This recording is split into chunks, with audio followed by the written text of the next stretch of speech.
Assalamualaikum warahmatullahi wabarakatuh. Apa kabar anak-anak? Semoga kita dalam keadaan sehat walafiat ya. Nah, hari ini bertemu lagi bersama Pak Fikih ya dalam pembelajaran bahasa Indonesia. Kita hari ini akan melanjutkan pembahasan materi kita tentang formulir. Nah, kalau kemarin kita sudah bahas tentang formulir pendaftaran dan apa ya? Ada yang ingat nggak? Formulir pendaftaran dan apa? Dan daftar riwayat hidup. Nah, hari ini kita akan bahas tentang kartu pos, kemudian wesel pos, selanjutnya formulir pengiriman dan slip setoran. Nah, oke, untuk melanjutkan pembahasan, mari kita mulai.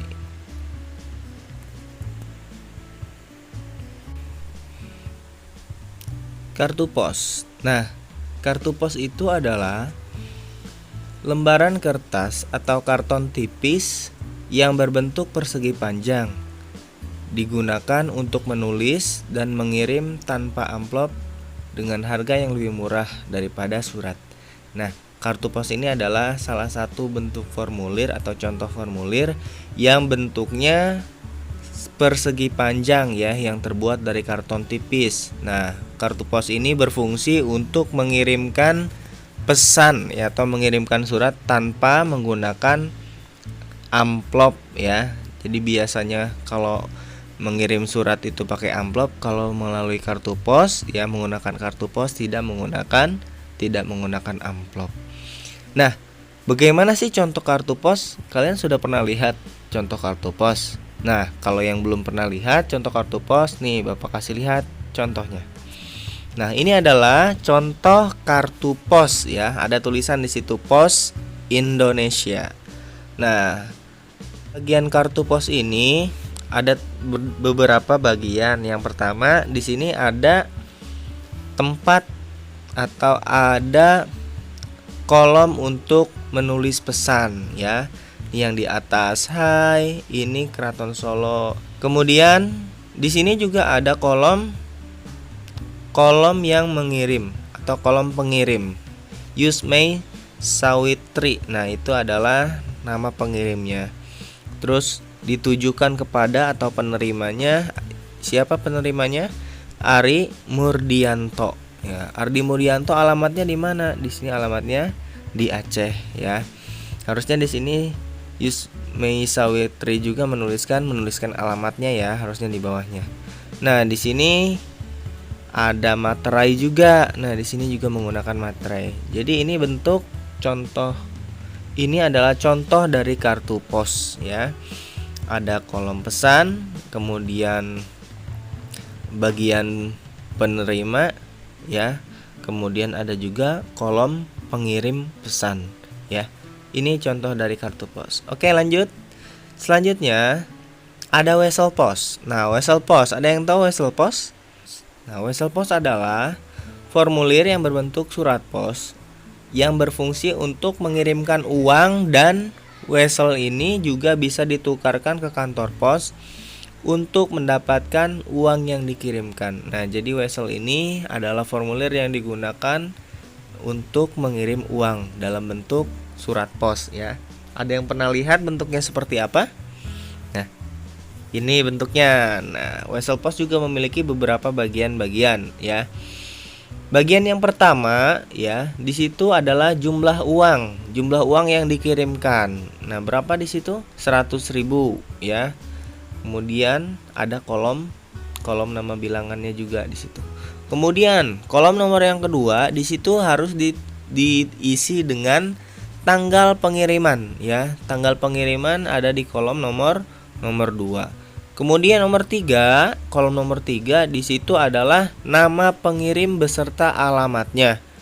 Dan di kolom keempat di situ ada nama penerima beserta alamat dan nomor teleponnya. Kenapa harus dicantumkan nomor telepon? Nah, supaya lebih mudah untuk menghubungi si penerima ya. Kemudian yang kelima, di sini ada keterangan pengiriman pesan dari si pengirim. Ya, uang ini digunakan atau dikirimkan untuk apa? ya. Kalau di sini untuk membeli buku-buku pelajaran yang dibutuhkan. Kemudian di kolom yang keenam ada tanda tangan pengirim, ya. Kalau di sini ada apa? Tanda tangan petugas pengirim juga, tapi itu diisi oleh petugas. Biaya kirim di sini ada ya, di kolom di atas, di kolom keterangan pengiriman pesan itu diisi juga oleh petugas, ya. Jenis wesel dan nomor resi juga diisi oleh petugas. Nah, ini adalah contoh dari wesel pos, ya. Jadi nanti ketika kamu mengirimkan uang bisa menggunakan wesel pos, ya. Tapi sekarang zaman sudah canggih sih, ya, bisa pakai ATM, bahkan M-banking juga sudah bisa sekarang. Tapi nanti misalnya waktu kondisi terdesak, ya kamu bisa ketika handphone ataupun tidak ada ATM, kamu bisa menggunakan wesel pos. Oke, lanjut. Yang selanjutnya itu formulir pengiriman. Ya, apa sih formulir pengiriman itu? Formulir pengiriman ya adalah formulir yang berisi keterangan-keterangan keadaan produk yang dikirimkan kepada konsumen. Kalian pernah menggunakan jasa pengiriman barang, ya, seperti JNE, JNT, ya, kemudian Wahana dan lain-lain sebagainya. Nah, itu adalah salah satu jasa pengiriman. Nah, kalau formulir pengiriman, kalian sebelum mengirim barang harus mengisi beberapa form yang harus kalian isi untuk mengirimkan barang itu. Nah, keterangan-keterangannya diantaranya ada beberapa, ya. Yang pertama ada nama dan alamat konsumen, kemudian pengirim juga, ya, nama dan alamat pengirim, kemudian tanggal pembuatan pengiriman barang, alamat perusahaan atau pengirim, nama brand, ya, namanya, nama benda yang dikirimkan, kemudian nomor pengiriman, kemudian keterangan jumlah barang yang dikirim serta total harga. Nah, di sini adalah beberapa komponen yang harus diisi ketika mengisi formulir pengiriman barang. Contohnya seperti apa? Nah, ini adalah contoh formulir pengiriman. Ya, di sini JNE, ya, JNE Yogyakarta. Ya. Di sini ada pengirim. Nah, pengirimnya Anis Jogja, ya. Anis Jogja, kemudian kode posnya beserta nomor telepon si pengirim. Kemudian di bawahnya ada penerima. Nah, penerimanya siapa? Ahmad Fauji, ya, atau nama panggilannya Ozik nih. Di mana sih Ozik ini? Alamatnya dia ada di Pajangan, Bantul, ya. Kemudian di sini ada nomor teleponnya juga, ya. Nah, keterangan barang di sini ada total biaya pengiriman, ya. Biaya pengirimannya di sini ada, kemudian jumlah barangnya, beratnya juga sudah ada. Nah, di sini ada nomornya juga, ya. Nah, di sini ada petugas, tanda tangan petugas, kemudian tanda tangan pengirim. Nah, ini adalah beberapa form yang harus diisi ketika kalian menggunakan jasa pengiriman, ya, menggunakan atau mengisi formulir pengiriman barang. Selanjutnya yaitu slip setoran. Nah, slip setoran itu apa sih? Slip penyetoran atau slip setoran adalah formulir yang ditandatangani nasabah atau penyetor yang digunakan dalam kegiatan perbankan, ya, atau transaksi perbankan. Apa saja sih? Banyak, ya. Ketika kamu mau nabung, mau transfer dan lain sebagainya, ya, itu kamu pasti menggunakan yang namanya slip setoran. Nah, slip setoran ini digunakan sebagai bukti transaksi perbankan yang dilakukan oleh nasabah. Jadi slip setoran ini juga bisa berfungsi untuk bukti, ya, bukti pembayaran, ya, bukti ketika ada suatu hal yang tidak diinginkan. Nah, ini adalah slip setoran. Contohnya seperti apa? Nah, ini contoh slip setoran. Apa ini? PT Bank Rakyat Indonesia, ya, Bank BRI. Ya. Nah, di sini ada cabangnya, kemudian di sini diisi tanggal, bulan dan tahun. Nah, di sini ada golongan, ya, golongan atau jenis tabungannya, Britama dolar, Simpedes dan lain sebagainya. Nah, di kolom yang pertama ini diisi oleh nomor rekening tujuan, ya. Nih, nomor yang akan kalian kirimkan uangnya, ya. Nomornya nomor si penerimanya kalian isi, kemudian nama pemilik rekeningnya ya. Kemudian cabang rekeningnya di mana ya. Kemudian nah di sini juga ada mata uang yang digunakan ya. Di sini dicetak atau dipilih rupiah. Kemudian kolom selanjutnya itu adalah penyetor atau pengirim. Jadi kalian tuliskan nama pengirimnya di sini siapa. Ya kalau nama kalian ya berarti kalian tuliskan nama kalian di sini. Kemudian alamat lengkap kalian dan beserta nomor teleponnya ya.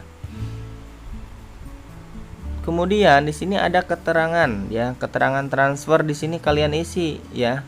Ditulis kalian mengirimkan ke nomor rekening si penerima itu dengan tujuan apa?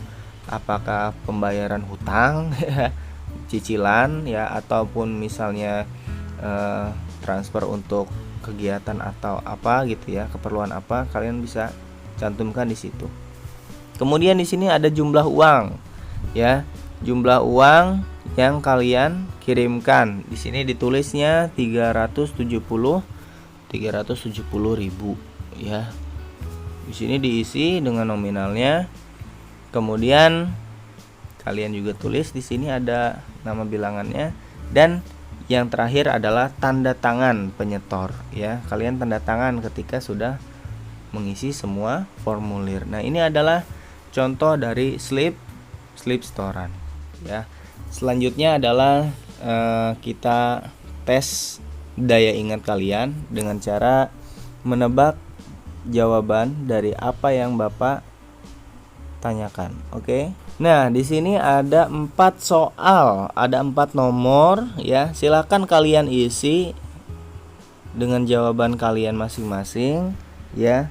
Kalian tulis soalnya dan kalian langsung tulis jawabannya. Untuk yang nomor 4 itu tidak usah digambar ya. Kalian tinggal isi jawabannya saja, tapi setelah kalian tulis soalnya. Oke? Oke, Bapak tunggu ya nak, sesuai dengan waktu yang ada. Baik anak-anak, cukup sekian pertemuan kita pada hari ini. Semoga pertemuan kita diberikan keberkahan oleh Allah Subhanahu wa taala dan mudah-mudahan kalian juga bisa memahami pembelajaran yang telah kita lakukan. Oke, jangan lupa baca kembali catatannya dan akhirul kalam ya. Bapak minta maaf apabila ada kata-kata yang salah dan titip salam untuk orang tua kalian. Akhir kata, wassalamualaikum warahmatullahi wabarakatuh. Sampai jumpa di pertemuan selanjutnya. Dadah.